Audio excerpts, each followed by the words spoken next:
Kaip rinktis savo motorolerį?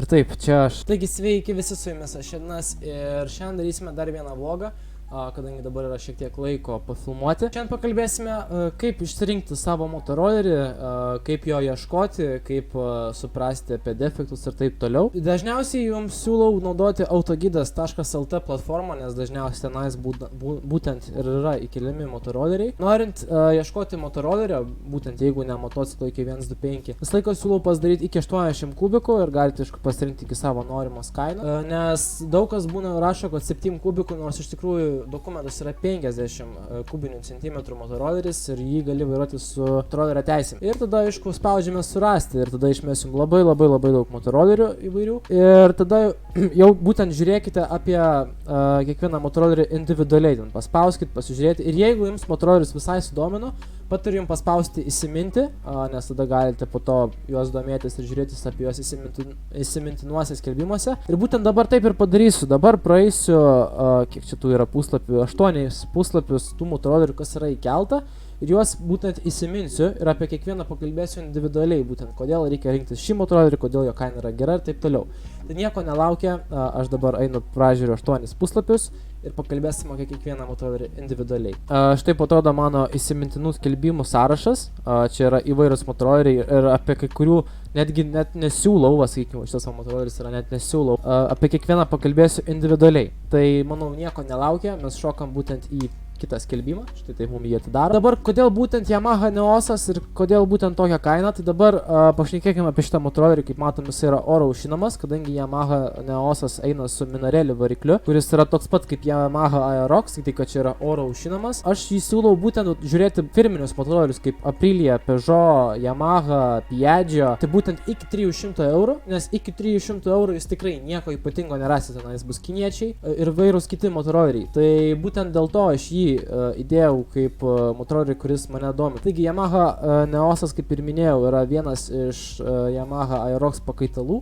Jam galima rasti pirkti tiek plasmasės įvairias, tiek labai daug detalių, kadangi dauguma jų tinka iš, kaip ir minėta, Minarelli Horizontal Roxo detalių. Oro aušinamą motorolerį yra pigiau tvarkyti, kadangi jo cilindro komplektas kainuoja žymiai mažiau. Nėra vandens pompos, kurio tvarkyti yra irgi brangu. Ir jį yra išlaikyti žymiai pigiau. Taigi, kaip matome, šios motoroleris turi naują akumuliatorių, naują oro filtrą ir yra dokumentai. Praeiti technikinė nebus bėdų, tik tai aišku, jom truks spidometro, dėl kurio ir galinio žibinto, dėl kurio gali kilti problemų. Tai būtent iki 300 eurų aš jums tikrai siūlau, jeigu jūs ieškote motociklo, susirasti būtent firminį motorolerį ir ieškoti jo toliau. Toliau, kaip antrą motorolerį iki 300 eurų, aš būtent susiradau Peugeot Speedfighter. Jis irgi yra aušinamas oro, kaip matome, nesiveda kojele. Tai jeigu vedasi starteriu, tai reiškia, jam bus kažkas su dantračiais, gali būti su karūnėlė, pusmėnuliu arba tiesiog pačiu variatoriaus dangčiu.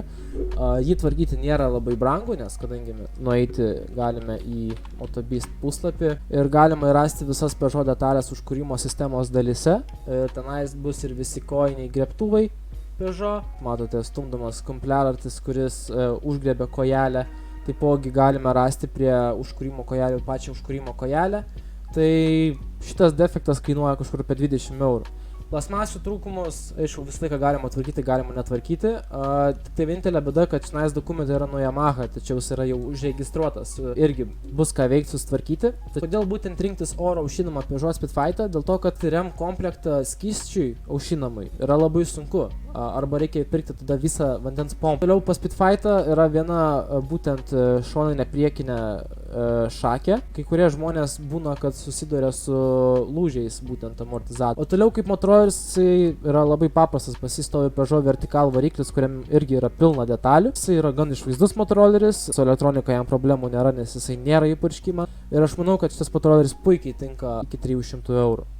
Toliau žygiuojant mes galime pamatyti ir Aprilia SR. Čia blogai užrašė pavadinimą, čia yra Aprilia SR. Iki 2000 metų būtent šitas SR eina su Minarelli Horizontal varikliu, kuris yra toks pat kaip Yamaha Aeroxas, kaip ir minėjau. Nuo 2003 metų iki 2006 metų jisai keliauja su moriniu varikliu, kuris yra žiauriai prastas. Tai būtent pasiklauskit, kokio tipo variklis jisai yra, nes jeigu tenais yra morinio variklis, tai žinau, kad jisai yra žiauriai prastas. Jam rasti detalių yra sunku, jo detalės yra gan nepatikimos ir į jį investuoti yra labai, galiu tiek pasakyti. Tačiau kaip motorolleris jisai tikrai laiko savo kainą ir šių motorolerių galima rasti net kadangi tai yra patikimi motoroleriai, nuo 26 metų jie eina su Piaggio varikliu, todėl tie varikliai yra itin ekonomiški ir itin patvarus. Tai šitie būtent motoroleriai yra trijų tipų, yra, kaip ir minėjau, Minarelli, Morini ir Piaggio. Piaggio eina nuo 26 metų ir visą laiką patariu jums vengti Morini variklio. Taigi, manau, iki 500 € galima drąsiai ieškoti Aprilia SR seno tipo motorolerio, nes nuo 26 metų eina Factory modelis, apie kurį pakalbėsime biški vėliau. Toliau, iki 600 € radome būtent Piaggio NRG naujesnio modelio Power motorolerį. Štai čia yra Piaggio NRG Poweris, kaip ir minėjau. Kaip matome, turi jisai sportinį ekstra duslintuvą. Pagal skyšio pompą mes matome, kad jis yra skyšio aušinamas, jeigu nerašo skelbime. Trūksta šoninės kojelės, stovi taip numestas jisai. Čia viena lempa neveikia, arba lemputė, arba laidai bus, nieko rimto. Ir galima pasiskaityti, parduoda motorolerį, yra pirktas naujas cilindras, užvedimo dantračiai visi, variatoriaus diržas, yra daug pripirkta detalių. Reikia patvarkyti plastikus ir registruoti technikiniai, prancūziški dokumentai. Visą laiką, jeigu jūs žiūrite motorolerį su kitos šalies dokumentais, patariu su klientu nuvažiuoti į registrą ir išsiaiškinti, ar tie dokumentai yra tinkami registravimui, kad jums nepralošti. Toliau, kaip matome, Piaggio NRG Poweris eina su Piaggio varikliu, kurį ir minėjau apie Aprilia SR. Tai yra vienas iš patikimiausių variklių, vienas aišku ir iš brangiausių tvarkomų variklių. Piaggio NRG motorolerį galima žiūrėti drąsiai iki 800–900 €, kadangi jo patikimumas yra geras, detalių rasti yra lengva, tik tai gaila, kad būtent plasmasių komplekto rasti bus sunku. Todėl jums reikės tvarkyti plastikus pačiam. Tai aš manau, jeigu jūs žiūrite motorolerį iki 600–700 €, būtent Piaggio NRG yra puikus pasirinkimas. Toliau žygiuojam ties kitais motoroleriais ir mes matome, kad tai yra Yamaha BVS. Yamaha BVS iš tikrųjų kainos labai stipriai svyruoja, nes jų būna iki 300 €, kiti būna iki 600 €. Šie motoroleriai yra be galo maži. Jie tiktų, jeigu jūs esate žemo ūgio arba jūs norite atlikinėti akrobatinius triukus. Būtent Yamaha BVS eina su Minarelli vertikal varikliu. Jis yra truputį kitoks negu Yamaha Aerox ir kitų motorolerių variklis. Tačiau transmisijos dalis tinka tiek pat iš to pirmtako. Šitas motoroleris, kaip ir minėjau, yra be galo lengvas. Jis yra aušinamas oru. Nei vieno variklio Minarelli vertikal nėra aušinamo skysčio. Jo cilindro komplektai yra labai pigus. Sakykime, jeigu jūs ieškote, tarkim, lenkiško cilindro komplekto, tai jis tenais nekainuoja nei 35 €. Tuo tarpu visos kitos žymėtos detalės, kaip Malosis sportas ir taip toliau, irgi yra žymiai pigiau negu skysčio aušinamo motorolerio. Detalių jam yra pilna, pusė iš jų tinka nuo kitų motorolerių. Ir aš manau, jeigu jūs esate būtent žemo ūgio vairuotojas ir jums, sakykime, Yamaha arba Piaggio kiti motoroleriai yra labai dideli, aš būtent rinkčiau šį motorolerį. Kaip matome, jisai ne per seniausias yra su pakeistu cilindro komplektu, grupė yra vadinamas cilindro komplektas. Spidometras nenurodo greičio, tai dažniausiai būna arba spidometro trosas, arba štai čia yra spidometro reduktorius, jo kaina yra apie 15 €, tai irgi galima dėrėti su žmogum dėl šito dalyko. Ir kaip ir minėjau, šio motorolerio kainos įvairiai vaikšto pagal metus ir pagal jo būklę, nuo 300 iki 600 €. Aš manau, daugiau mokėti yra truputį per daug. Ir po to matome dar vieną Piaggio NRG, būtent šitas yra aušinamas oru, matome pagal jame esančią sparnuotę, irgi sportinis duslintuvas Yasuni, įvairios detalės, tamsintos lempos. Oro aušinamas vasarą, būtent motoroleris gali truputį būti kliūtimi. Oro aušinamas motoroleris jisai palaiko didesnę temperatūrą, jo didžiausią temperatūrą galima palaikyti iki 110–120 laipsnių, tačiau tai gali jum užvelti, vadinkime, cilindro komplektą ir jum tada jum reikės, jau užkals jum variklis ir reiks jį keisti.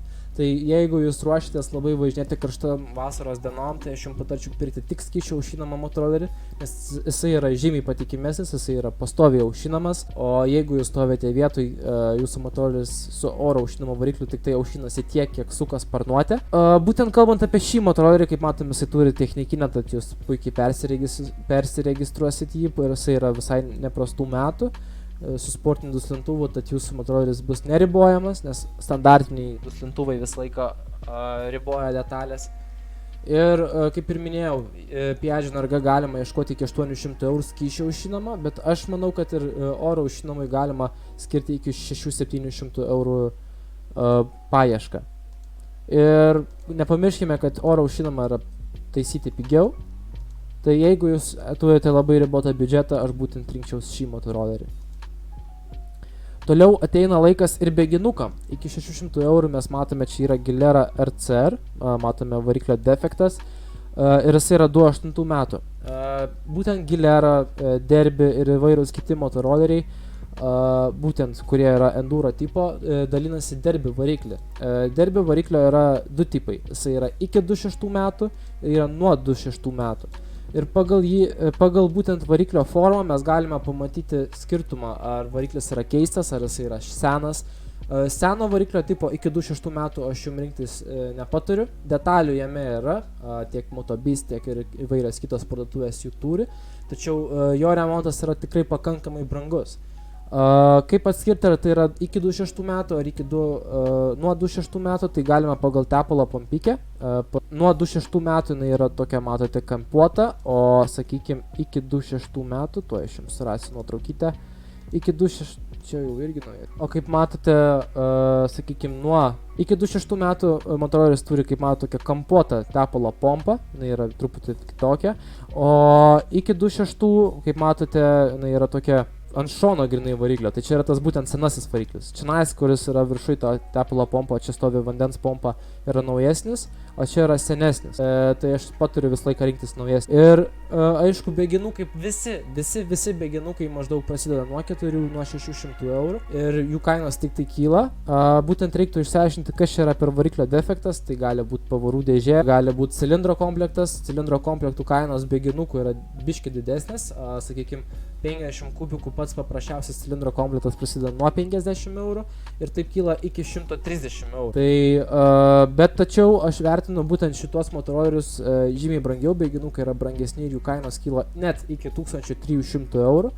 Ir aš manau, kas mėgsta pasikrapštyti, kas turi geras rankas, būtent šis motoroleris yra būtent variantas jums susitvarkyti. Kaip matom, technikinė yra, perrašymas yra, viskas tvarkoja, jūs jį sutvarkysite ir važinėsite. Toliau, Yamaha Aerox. Būtent šitas motoroleris yra vienas iš populiariausių motorolerių rinkoje. Jų yra įvairių plasmasių, įvairių grafikų tipų, jie būna vieni vaikų išdažyti, kiti būna užtobulinti ir taip toliau. Nežinau, ar minėjau, jų kainos būna įvairios, dažniausiai prasideda nuo 400, baigėsi ties 8–900 eurų. Ir jam detalių yra apstu dėvėtų, naujų ir taip toliau. Renkantis šį motorolerį visą laiką paturiu pasižiūrėti jo kosmetinę būklę, visą laiką paturiu pasižiūrėti, kaip jisai važiuoja, kaip jisai kūrėsi ant laisvų apsukų, paturiu patikrinti, ar veikia visi spidometrai ir ar viskas yra tvarkoje su dokumentacija. Kaip matote, klientas parduoda techniškai tvarkingą motorolerį, kuris važiuoja gerai, viskas veikia ir originalus išdažymas. Jeigu jūs norite neišsiskirti iš visumos, norite turėti vieną iš populiariausių ir gražiausių asmeniškai man motorolerių, tai aš būtent rinkčiausi jį. Visą laiką atkreipkite dėmesį į metus, kad nepermokėtumėt. Galiu pasakyti tiek, kad visi šie motoroleriai eina su Minarelli Horizontal varikliu iki 2014–2015 metų. Tada jau išeina ir keturtaktis modelis, kurio pirkti nesiūlau. Toliau galite pamatyti ir susigundyti naujais motoroleriais. Jų būna įvairių, būna Alfa, Quingy, Bauschen ir įvairių kitų modelių motoroleriai. Jie turi keturtakčius patikimus variklius, tačiau aš jų pirkti nepaturiu. Kiekvienas iš jų nevažiuoja daugiau negu 50 km/h, nes jie būna su įvairiais ribotuvais. Tai jeigu jūs renkatės pirkti naują motorolerį, tai aš jums nepaturiu. Paturiu jau geriau paieškoti dėvėto. Gal dvitaktis motoroleris ir nelaikys taip patvariai kaip tas keturtaktis, tačiau jisai važiuos žymiai maloniau, žymiai tvarkingiau ir žymiai greičiau. Ir manau, kad nieks nenori vilktis 50 km/h greičiu ant kelio. Čia rašo, kad važiuoja ir 70. Tačiau šiam motorolerių detalių, nors ir yra pilna, jisai, aš manau, asmeniškai niekam nėra, jisai labai jau toksai gražus ir paturiu pasiieškoti geriau kažką dėvėto. Toliau, kaip ir minėjau, bėginiai motoroleriai turi įvairias kainas.